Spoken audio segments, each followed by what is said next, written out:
आज हम पढ़ेंगे भाद्रपद शुक्ला वामन एकादशी। युधिष्ठिर बोले, भाद्रपद शुक्ल पक्ष की एकादशी का क्या नाम है? कौन देवता है? क्या विधि है और क्या पुण्य है? सो हमसे कहो। श्री कृष्ण बोले, हे राजन, स्वर्ग मोक्ष को देने वाली, सब पापों को हरने वाली परम पवित्र वामन एकादशी की कथा मैं तुमसे कहता हूँ। इसको जयंती एकादशी भी कहते हैं। इसके श्रवण मात्र से पाप दूर हो जाते हैं।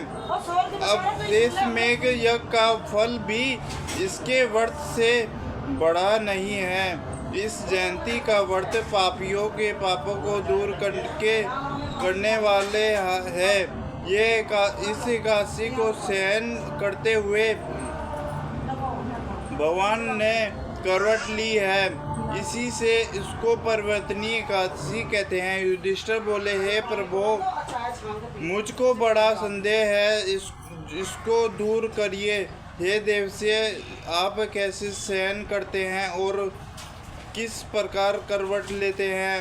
आपने बलि राजा को क्यों बांधा था? हे प्रभु, चातुर्मास्य का व्रत करने की कौन सी विधि है? जगत के स्वामी आपके सहन करने पर मनुष्य क्या करते हैं?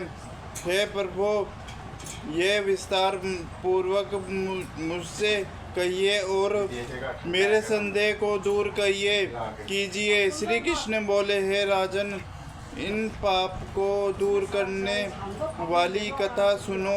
हे नरप, पहले त्रेता युग में बलि नाम का दैत्य था। वह भक्ति में तत्पर होकर नित्य प्रति मेरा पूजन करता था, परंतु उस परमात्मा ने इंद्र से बैर करके मेरा दिया हुआ इंद्रलोक जीत लिया। फिर देवता और ऋषियों को लेकर इंद्र प्रभु के पास गए। सुंदर वचों से मेरी स्तुति की और देवताओं के साथ बृहस्पति जी ने मेरा अनेक बार पूजन किया। इसलिए मैंने 5वां अवतार वामन रूप से धारण किया। संपूर्ण ब्रह्मांड जिसमें स्थिर है, ऐसे उग्र रूपधारी वामन ने सत्तर में तत्पर राजा बलि को जीत लिया। युधिष्ठिर बोले, आपने वामन रूप से असुर बलि राजा को कैसे जीत लिया?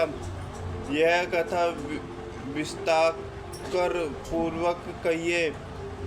मैं आपका भक्त हूँ। श्री कृष्ण बोले, मैंने ब्रह्मचार्य बालक का रूप धारण करके बलि राजा से प्रार्थना की,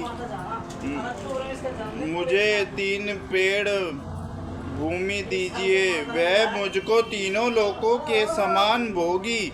हे राजन, यह दान मुझको देना चाहिए, इसमें कुछ विचार नहीं करना चाहिए। मेरे ऐसे कहने पर राजा ने 3 पेड़ भूमि दान कर दी। संकल्प करते ही मैंने एक पैर से तो पृथ्वी नाप ली और इसके से दूसरे से स्वर्ग नाप लिया।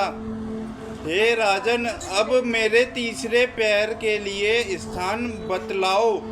इस तरह मेरे कहने पर राजा ने अपना मस्तक दे दिया।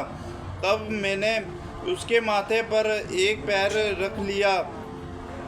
फिर मेरे पूजा करने वाला बलि राजा पाताल को चला गया। उसको नम्र देखकर मैं प्रसन्न हो गया और उससे कहा कि हे राजा, मैं सदा तुम्हारे समीप रहूँगा।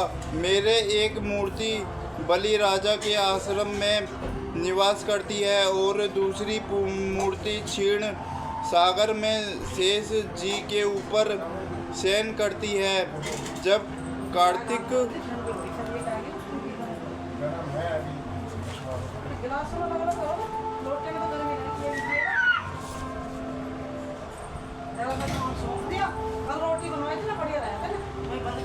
बैठा मुनि राजा ने बोले कि हे श्री राजेंद्र, नियमों भक्ति भाव।